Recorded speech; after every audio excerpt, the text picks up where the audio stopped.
Halo semuanya. Perkenalkan, nama saya Nika Dema Permatasari, nomor absen 18 dari kelas 12 MIPA 1. Nah, di sini saya akan menjawab soal dari buku Intan Pariwara Uji Kompetisi 2, bagian B yang nomor 1.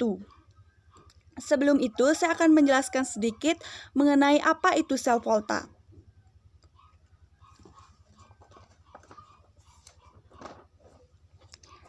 Sel volta merupakan bagian dari sel elektrokimia, di mana pada sel volta itu reaksi kimia diubah menjadi energi listrik. Pada sel elektrokimia itu terdiri dari sel elektrolisis, di mana energi listrik diubah menjadi reaksi kimia dan reaksi redoks terjadi secara tidak spontan dan katodenya bermuatan negatif serta anodanya bermuatan positif.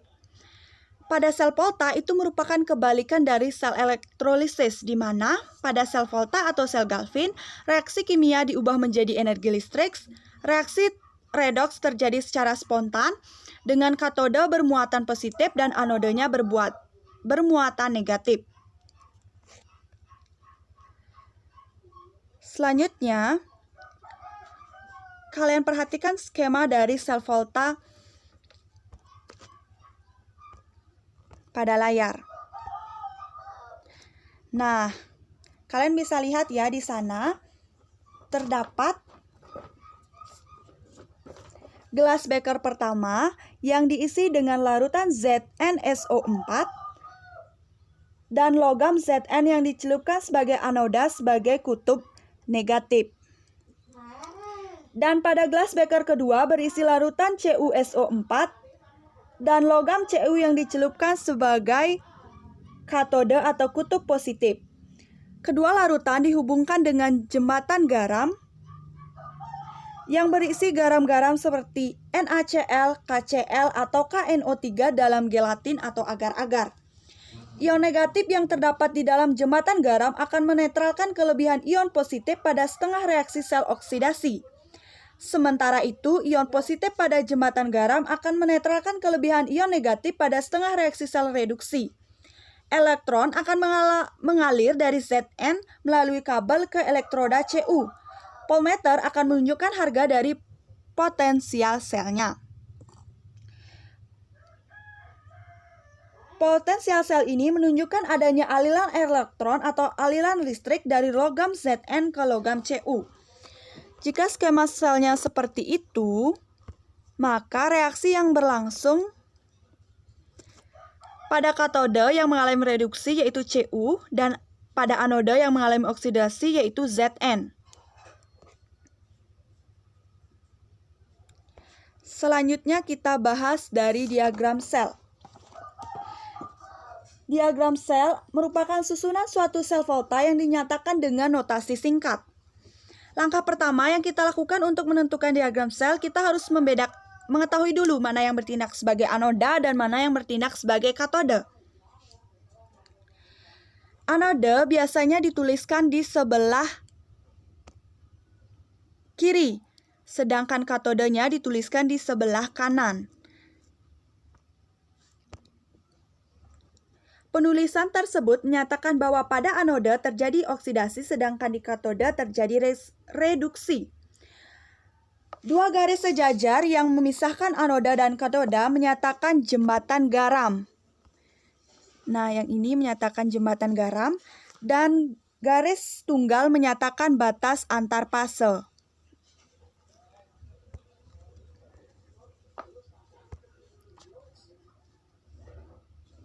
Nah, kita langsung masuk ke contoh soal aja ya. Di mana di sini kita diberikan reaksi Zn plus Cu2 plus menjadi Zn2 plus Cu. Nah, yang mengalami oksidasi atau bertindak sebagai anoda yaitu adalah Zn. Dan yang bertindak sebagai reduksi atau yang bertindak sebagai katoda atau yang mengalami reduksi adalah Cu. Nah, jika potensial yang dimiliki sel pada reaksi tersebut adalah 1,1 volt, maka penulisan diagram selnya menjadi Zn dibatasi Zn2+, dibatasi oleh jembatan garam menjadi Cu2+, dibatasi menjadi Cu dengan nilai potensialnya yaitu adalah 1,1 volt. Untuk jelasnya bisa kalian lihat pada layar ya.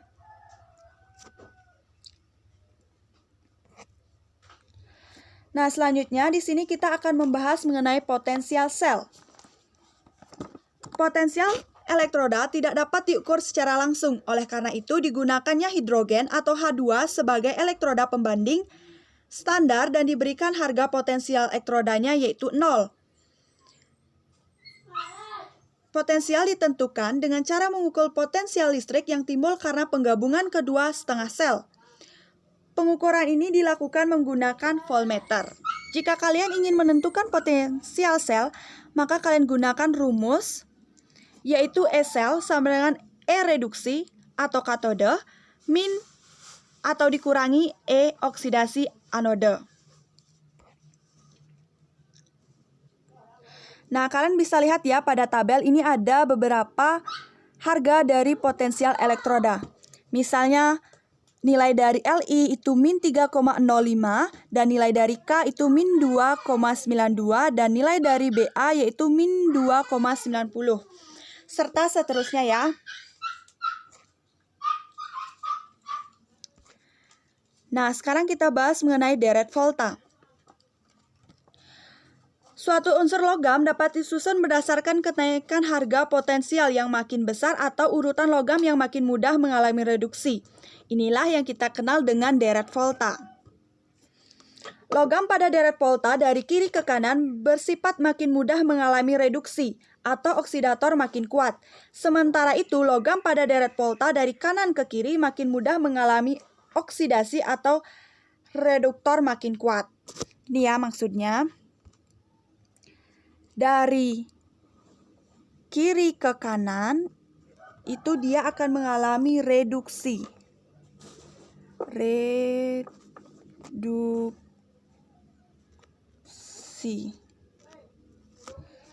Dan dari kanan ke kiri itu dia akan mengalami oksidasi.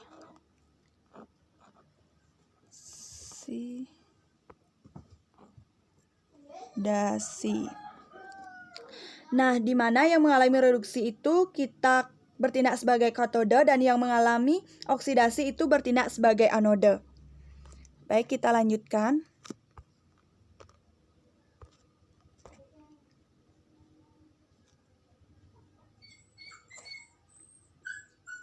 Nah, sekarang baru kita bahas dari soal dari buku Intan Pariwara Uji Kompetisi 2 bagian B yang nomor 1. Yaitu diketahui potensial elektroda aluminium, kadium, dan tembaga dengan potensial sel yang pertama yaitu min 1,66 volt, yang kedua min 0,40 volt, dan yang ketiga plus 0,34 volt. Nah, yang ditanyakan yaitu pada bagian A, tuliskan diagram sel volta yang dapat disusun dari ketiga elektroda tersebut. Yang B, tentukan potensial sel masing-masing sel volta. Dan yang C, tuliskan reaksi selnya. Baik, langsung saja ya kita bahas. Kita mulai dari penyelesaian soal bagian A. Pada bagian A, kita disuruh untuk menuliskan diagram selnya. Nah, untuk diagram sel pertama, itu kita peroleh dari logam Al dan CD, di mana Al bertindak sebagai anoda dan CD bertindak sebagai katode. Untuk diagram sel yang kedua, kita peroleh dari logam Al dan Cu, di mana Al bertindak sebagai anoda dan Cu bertindak sebagai katode. Bisa kalian lihat ya penulisan diagram selnya pada layar. Dan untuk yang ketiga, itu dari logam CD dan Cu, di mana CD bertindak sebagai anoda dan Cu bertindak sebagai katode. Nah, kita langsung ke penyelesaian soal B, yaitu kita disuruh untuk menuliskan potensial sel dari masing-masing sel. Ini kita, untuk menyelesaikan soal yang nomor B itu kita berangkat dari jawaban dari penyelesaian yang nomor A. Nah, yang pertama yaitu potensial sel dari logam Al dan CD, kita peroleh E sel sama dengan ECD min EAL. Kita masukkan langsung nilai dari potensial ECD yaitu min 0,40 volt dikurangi min 1,66 volt menjadi plus 1,26 volt. Yang kedua yaitu nilai dari potensial sel logam Al dan Cu, E sel sama dengan ECU dikurangi AL. Kita masukkan nilai dari potensialnya yaitu 0,34 dikurangi min 1,66 volt menjadi plus 2,00 volt. Untuk yang ketiga yaitu potensial sel dari logam CD dan Cu, di mana E sel sama dengan ECU dikurangi ECD. Kita masukkan langsung nilainya 0,34 dikurangi min 0,40 volt. Maka hasilnya menjadi plus 7,4 volt. Selanjutnya ke penyelesaian soal C. Kita disuruh menuliskan reaksi sel dari masing-masing sel volta. Yang pertama yaitu reaksi sel dari logam Al dan CD, di mana yang bertindak sebagai katoda yaitu CD. CD2 plus 2 elektron menjadi CD dan pada anoda yaitu Al menjadi Al3 plus 3 elektron. Karena di sini elektronnya belum sama, maka kita kalikan pada katoda dikalikan 3 dan pada anoda dikalikan 2. Maka reaksi selnya diperoleh 3CD2 plus aqueous plus 2 Al solid menjadi 3CD solid plus 2 Al3 plus.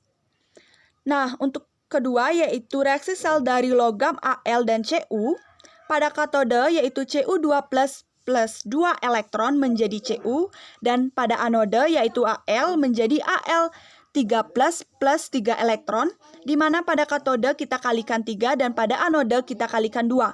Maka reaksi selnya diperoleh 3Cu2 plus 2 Al menjadi 3Cu plus 2 Al2 plus.